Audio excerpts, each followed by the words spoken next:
My pronouns are a little bit too complicated to fit in my bio, so I was just going to leave them out, but I've decided to make a video about it.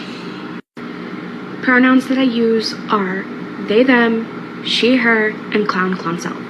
I prefer a mixture of those, but I do know that some people have a really hard time mixing different pronouns together, and if that is something you really struggle with, I would prefer that you not exclusively use she, her. If you're only going to use one pronoun set for me, use they, them, or clown, self.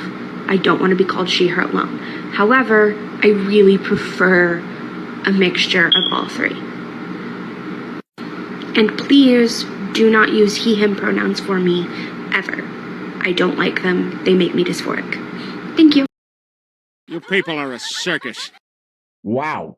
There was a lot going on in that first clip we just saw, so let's go ahead and break it down real quick. The first thing that really stood out to me was that smoke alarm chirping in the background, which seemed kind of strange because she was white. Anyway, the other thing that really stood out to me, besides the fact that she was holding the phone 2 inches from her face, was the blue nose. What the hell was that all about? What, did she have her face buried in Papa Smurf's hind parts? Anyway, welcome back. Thank you guys so much for joining me. So I have a fairly quick and very crazy clown world update for you guys today. And as usual, we have, well, very little time to waste. So let's get into it. Now, if you place your attention on the screen for a moment. So this fella in the little cheerleading outfit is Samantha. Now, Samantha is a biological man that identifies as a trans woman and calls himself a transbian or trans lesbian.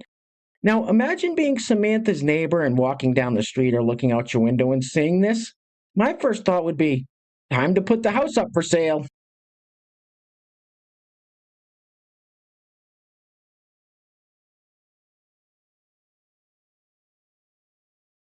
A little creepy, bro. Now, before we go any further, I just have to show you guys this post that I saw making its rounds on the interwebs, because it directly ties into what we are constantly seeing in these videos. So stick with me for a minute. I think you guys are going to get a kick out of this one. So this is a screenshot of one of these Facebook or Reddit groups called it Transbians Only. Now, you're going to want to pay attention to what it says directly behind my head. Private group, 11,000 members. About welcome transgender lesbians. No men allowed. What?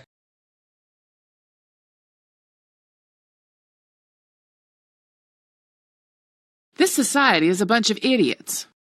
All right, let's keep it moving with some liberal meltdowns. Now, this fellow was an employee at the University of Oregon. You notice how I said was. They fired him after he posted this on social media. Roll it. I'm done crying. My sadness is over. My anger has set in.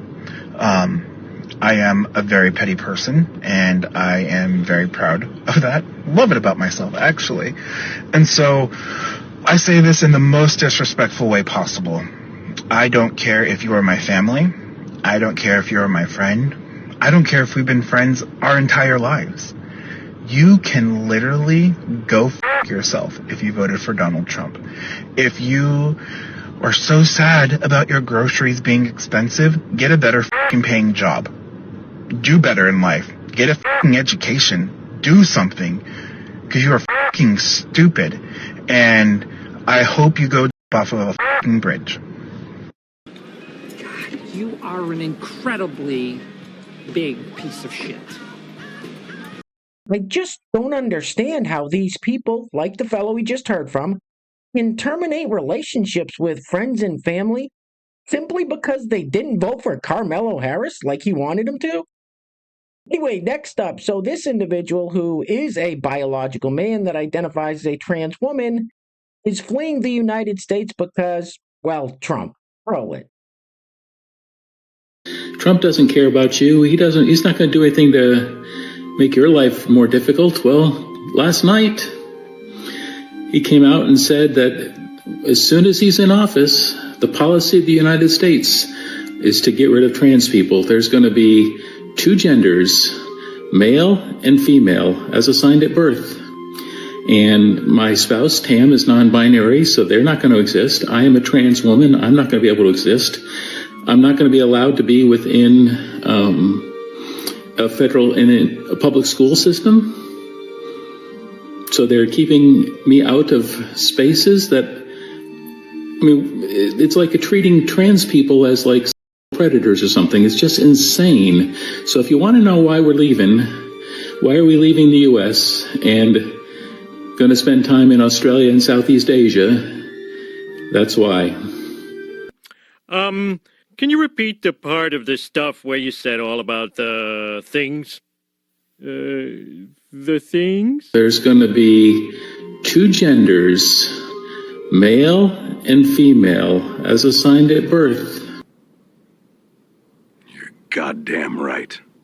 And next up, we have this fella, James, who is very excited because he just changed the sex marker on his driver's license from male to female in Florida. Roll it.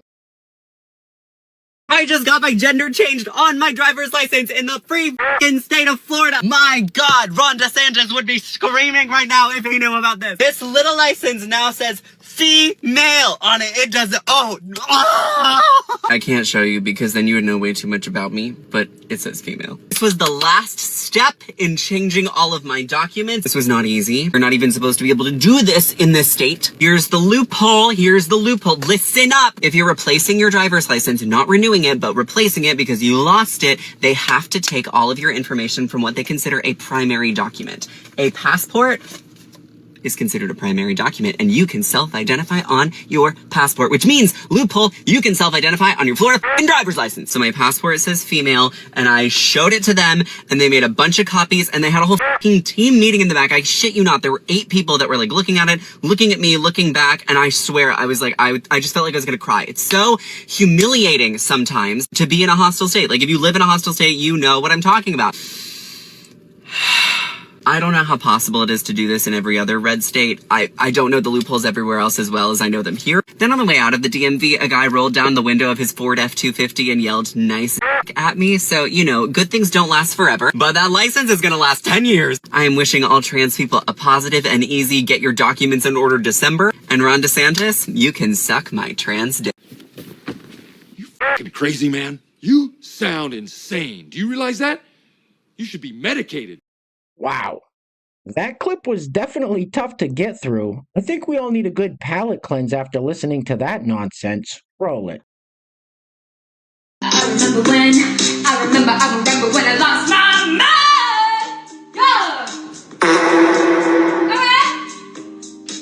Yeah. That's gross.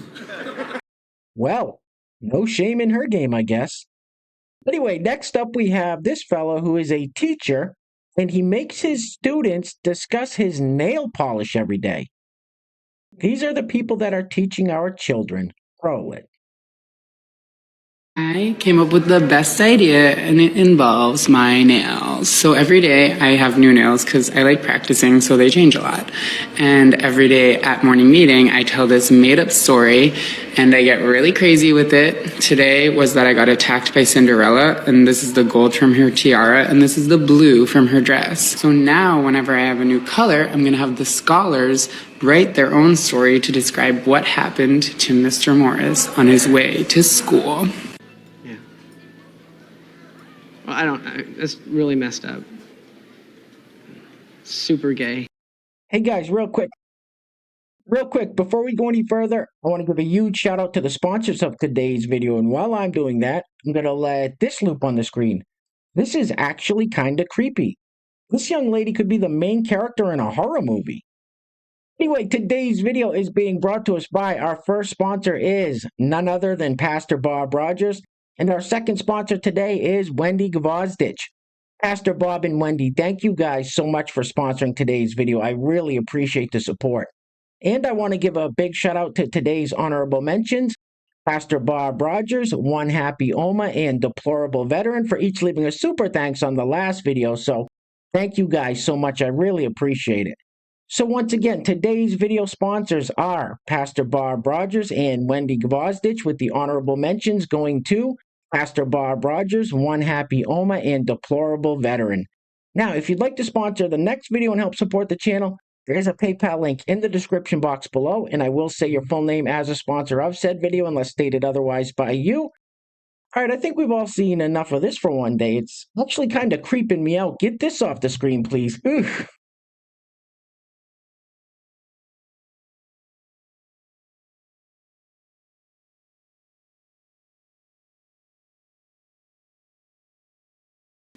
I guess it is a little creepy.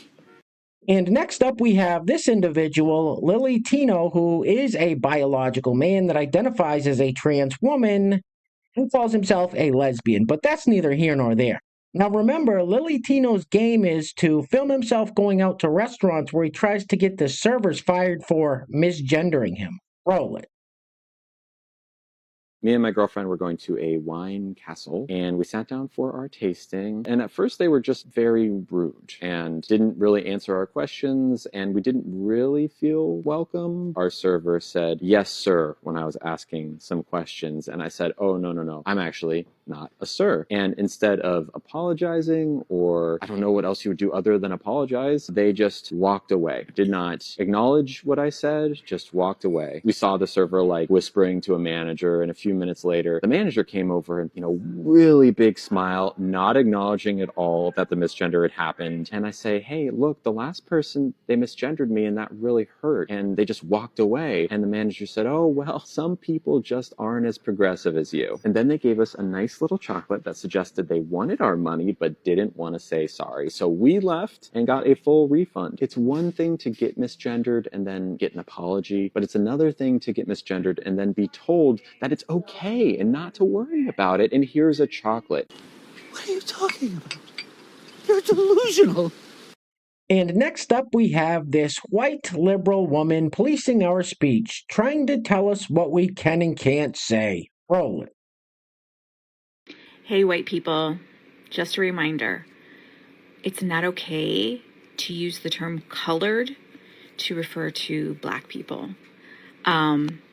In America, I totally get that there's, in South Africa, apparently that is a term that is acceptable. I don't know about the details of that, but here in the United States, when we use the word colored to refer to black people, we are being offensive. We're being ignorant. It's a very antiquated term. It's like Archie Bunker stuff from, that was looked down upon even in the 70s. Not okay. I had a whole discussion with some folks recently about how that term isn't so bad. Yeah, let's not say it. Let's not say it. No, not okay. Or here's another idea that's going to be very controversial. You could shut the f*** up. Now let me see if I have this right. People of color is okay to say, but colored people is not okay to say. Anyway, we're going to be wrapping it up with this clip from MSNBC. Now, I'm not quite for sure exactly who this lady is, but the gaslighting here is off the charts. Now, we just saw Carmelo Harris, who is quite possibly the worst vice president in U.S. history, run what is quite possibly the worst presidential campaign in U.S. history, and listen to what this lady says. Anyway, things are clearly getting very crazy out there, guys, so please take care of yourselves. Take care of each other. Till next time, love you guys. Peace. Roll it. And I think history is going to look kindly on her term. She was an extraordinary advocate on issues that matter to women in ways that we have never seen before. And I think like many women, and really anyone who is the first, who is a trailblazer, they carry an extra heavy load and the burden is, really upon them. It is an incredibly difficult road to, path to walk, but she's done it with grace. I think she's made some really important strides on behalf of women in the country. I think the ways in which especially she's defined the abortion rights issue as a freedom issue in this time will be looked back on as defining. And I hope we, take a moment to acknowledge her extraordinary history-making contributions and not just, leave her sole legacy as having lost the presidency, because there's so much more that she's accomplished in her time. That was the biggest load of crap I've ever heard. I can imagine what can be and be unburdened by what has been, you know?